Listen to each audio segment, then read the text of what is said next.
பால் packet வாங்க வெளியே போறேன். உங்க யாருக்காவது ஏதாவது வாங்கணுமா?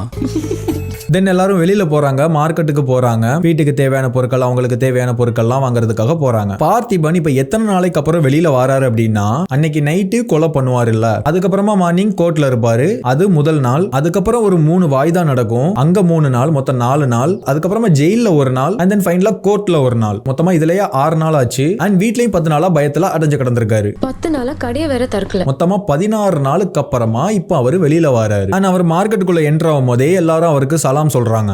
சலாம் பாய். சலாம் சார். சலாம் பாய். Hi sir. சலாம் பாய். பிகாஸ் ஏன்னா அவர் தான் ஃபேமஸ் ஆயிட்டார்ல, இப்படி ஒரு விஷயம் பண்ணிருக்காரு, இப்படி ஒரு விருது கொடுத்திருக்காங்க, நியூஸ் பேப்பர்ல எல்லாம் வந்திருக்காரு. பப்ளிக்கை பொறுத்த வரைக்கும் ஒரு வீர தீர செயல் செஞ்ச ஒரு வீரன். சோ அதனால அவருக்கு சலாம் சொல்றாங்க. சோ அந்த இடத்துல பார்த்திபன் டிஸ்டர்ப் ஆகுறாரு. பிகாஸ் இதுதான் என்னோட பிரச்சனையே, என்னை எல்லாரும் இப்படி தனியா துண்டா பாக்குறது தான் எனக்கு பிரச்சனையேங்கிற மாதிரி அவர் டிஸ்டர்ப் ஆகுறாரு.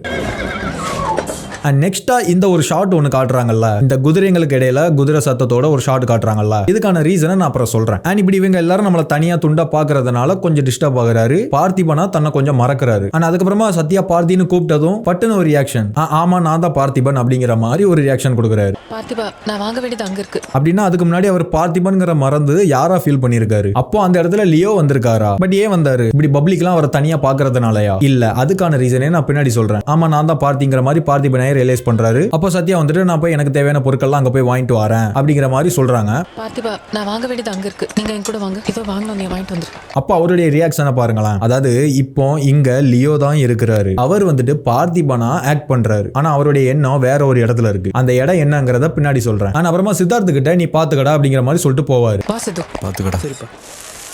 அதாவது இந்த பார்த்துக்கடாங்கிற வார்த்தையை சித்தார்த்து கிட்ட ஏன் சொல்லணும்? படத்தோட ஓப்பனிங் சீன்ல பார்த்திபனா வந்துட்டு சித்தார்த்த ஒரு சின்ன பையனா தான் பாப்பாரு. அந்த ஹைனா சீன்ல நான் ஹெல்ப் பண்ணட்டான்னு கேட்கும் போது, நீ சும்மா இருக்கிறதே பெரிய உதவி, அதனால நீ சும்மா இரு அப்படிங்கிற மாதிரி சொல்லுவாரு. அப்பா நானும் கூட வரேன், I'll be helpful. நீ வண்டியை விட்டு கீழே இறங்காம இருப்பா, அதுவே நீ எனக்கு பண்ற பெரிய ஹெல்ப். பட் இங்க நீ பாத்துக்கடான்னு சொல்றதுக்கு என்ன தேவை இருக்கு? பிகாஸ் அவர் சில விஷயங்களை உணர்ந்து தான் கிட்ட பேசினதுனாலயா? அப்படி இல்லன்னா நான் ஒரு இடத்துக்கு போறேன், நீ இப்ப பாத்துக்கோ